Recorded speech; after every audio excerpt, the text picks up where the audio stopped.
It's hard to miss Coleman's manufacturing plant at North Hydraulic and 37th Street, but it's what people don't see that makes this one of the busiest buildings in Wichita. We're here. The lights are always on. They have to be. Every day, 15,000 coolers make it through Coleman's production line. During peak season, that number doubles.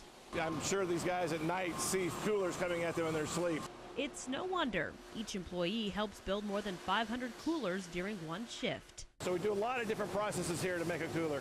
Senior Director of Operations Ron Cheney says there are hundreds of different shapes and sizes, but the liners of most coolers are born right here. Tiny bits of plastic are heated and molded into one giant sheet where it's cut into pieces. The strips are placed inside molds that heat up the plastic again. Air is blown into the mold, causing the plastic to expand. But before it has a chance to pop, a vacuum sucks air out of the mold and allows it to cool. It takes about 2 minutes. It's a very quick turnaround process. Then it's finished by trimming the liner to size. Any excess is ground up and reused. It takes a special individual. It's a lot of work. It's fast-paced. 15 people make up a production line. The machines determine their pace. It keeps me busy. Daryl Smith has been a blow mold operator for 8 years. These molds create the outer portion of the cooler. A ball of hot plastic is dropped into the mold. Once shaped, Daryl removes it and cuts it down to size. Lids are formed in a similar way. The plastic is so hot, he wears safety gear to prevent getting burned. He uses a flame inside the container to remove any residue. That way the liner and case can stick together. So it's pretty exciting to see those products on the shelf and know that you've actually made those products. The process is not done yet. A type of glue is used to bind the liner and the case. Here is where trimming the cooler to size is important. If the liner is too short or long, the glue will leak. The human touch is just a lot of little fits and finishes that a human has to interact with the parts. Cheney says Coleman coolers couldn't be made without people. There's a lot of processes in here that are very difficult to automate. Handles, hinges, labels, and lids are attached by hand. That's the final product. Here at Coleman's plant in Wichita, they make about 30 coolers. Now, from raw materials to ready to go on the shelves, it takes about an hour. Before being boxed up, where they're shipped out from this corner of Wichita all over the world. Kara Sewell, KWCH 12, Eyewitness News. It was hard to see where the line ended. If you wanted a meal, you waited. Yeah. Some up to 3 hours. Woohoo! They just keep coming. But once they got to the front, those who walked up with nothing walked away with everything for Thanksgiving dinner. I got a turkey, some potatoes, I got stuffing. Angela Agasons is here for her 4 kids. This holiday season, she's unemployed. It's going to give us a meal for this holiday, so I'm happy for that. Angela was surprised by the amount of food she got to take home. People was even donating. It was really nice because with the way the economy is today, I mean, it's really hard to donate. I've had so many people grab me and say, thank you, thank you. You know, that's what we're doing it for. Donna Panay organizes Bread of Life's Thanksgiving giveaway. She says this year, those in line aren't the only people who were grateful. We probably got 200-300 that people brought in, just individuals. Earlier this week, the nonprofit didn't expect to have enough supplies for Saturday's giveaway. But she says once people heard about the issue, food started coming in. There should be no reason why anyone should be hungry in Wichita. There are enough people giving away food, enough agencies, enough ministries. Thanks to Wichitans' generosity, nobody here will. It's a chance to be able to bless somebody and hopefully touch them and change their lives. I'm ready to eat. In Wichita, Kara Sewell, KWCH 12 Eyewitness News. With these baffles in here, it gives you the shape.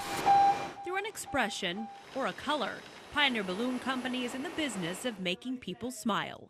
No question, happy birthday balloons are by far the top. But the process to send this simple message is anything but easy. If we make a mistake in here, thousands of dollars can go down the drain in a second. Here is Pioneer's printing room.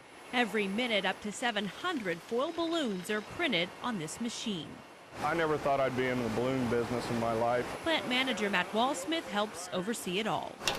This process print machine can hold at least a half a dozen design plates, which are stamped onto the foils. The plates are changed out for different designs. Each plate design is created by an outside art department who works with Pioneer to produce layouts the company hopes will be popular. There are very few businesses that you can have as much fun as we have in balloons.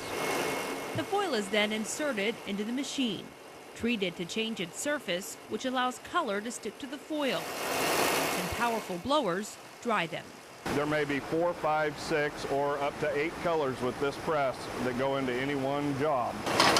A finished print is rolled and stored until it needs to be cut. Just got to get in the rhythm of pulling. Balloons take shape here. Phyllis Weedle pulls hundreds a day, and even after 15 years, it can still be a challenge. Well, there's different shapes that sometimes are a little more difficult than others. But before Phyllis pulls, a roll of foil prints are fed into this machine. It forms a seal around the balloon, then inserts an automatic valve to allow helium before it's cut. The seal process and the cut process are all done at the same time with differentiation in heat.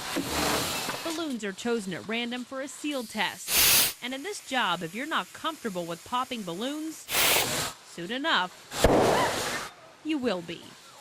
The pop test is just one way Pioneer checks for quality assurance. This kiddie pool, well, it's another way. They push the balloons under the water to test their seal. If there's no bubbles, the seal is good. The balloons are folded, sent through a packer, then shipped to 100 countries around the world. Balloons are a medium through which people express entertainment. And Pioneer is involved in all sorts of entertainment. Pioneer Balloon Company also prints latex balloons. This machine actually mixes the balloons' colors before they're taken to be printed. At this facility alone in El Dorado, over 500,000 latex balloons are printed every day. When we first started, we had 85 people, and today, of course, we have over 1,000. That all play a part in making a simple product that brings a lot of joy. In El Dorado, Kara Sewell, KWCH 12 Eyewitness News. I hope I can get in. The line, long. This tells you a little bit about the program. Folks here didn't mind the wait. They expected it. Medicare for everybody. There's just a lot of passion. We don't need your address. That sparked even before Sunday's forum on healthcare reform began. Have a longer life. They falsify the statistics in Canada. It's a big conspiracy. I can give you the facts. All right. Thanks very much. Whichever side you were on, any debate was supposed to end here. The forum focused on problems with the healthcare legislation. Healthcare does need reforms. Access and affordability. Followed up by possible solutions. Our health outcomes are mediocre at best. I haven't said anything up to this point, but now they're starting to come into my front door. Healthcare should be based on need rather than ability to pay. I would just like to ask Mr. Tiehart particularly if he's against government health care. Is he also against Medicare? Unlike recent town hall meetings, questions or comments had to be written down, meant to prevent outbursts. That almost worked. While some stormed out, others still waited to get in. I was here at 2:45 and it was already filled. Nancy Winters didn't let that stop her. Well, we were party crashers because as someone was leaving, of course the door opened, so we just kind of came on in. She can't hear much. They won't let us stand even in the hallway that goes into the auditorium. Winters says she'll take what she can get because, like everyone else, she's just looking for answers. In Wichita, Kara Sewell, KWCH 12 Eyewitness News.